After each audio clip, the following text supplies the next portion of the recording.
Hello guys, देखिए हमने बनाया है राजमा। हमने ये मसाला डाल के भिगोने रख दिया था और हम इसमें चटनी लगा के उबाल लिया। देखिए इसमें ये प्याज लहसुन और टमाटर डाल के हेलो गाइस, देखिए तेल गरम हो रहा है। इसमें हमने जीरा चटनी हींग डाल दिया हमने लहसुन प्याज पेस्ट टमाटर मिर्च पेस्ट में कितने सारे डाल इसमें प्याज अब हम इसको चलाएंगे तो इसमें तेल को ये देखिए तेल लगा हुआ है। देखिए किस तरीके से इसमें टमाटर डाल हम बना रहे हैं डबल स्पाइस राजमा। इसमें डालेंगे 3 मिनट का तड़का यानी कलर वाली मिर्च। इसमें डालिए 1 चम्मच और 1.5 चम्मच पिसा हुआ साबुत धनिया सब्जी मसाला नमक गरम मसाला लाल मिर्च और हम 1 चम्मच डाला आधा चम्मच नमक पानी डाल दिया है। इसको मिक्स करा हुआ टमाटर में डाल दिया। लेकिन मसाले तेल नहीं छोड़ते तब तक हम इसको पकने देंगे। गाइस, हम इसमें आधा राजमा डाल दिए।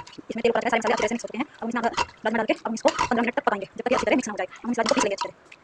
हमारा राजमा पक गया तैयार हो गया। देखिए लाल लाल राजमा हो गया है कितना अच्छे तरीके से पक गया है राजमा। अब हम इसमें बाकी बचा हुआ राजमा डाल देंगे। देखिए हमारा कितना अच्छा लग रहा है देखने में।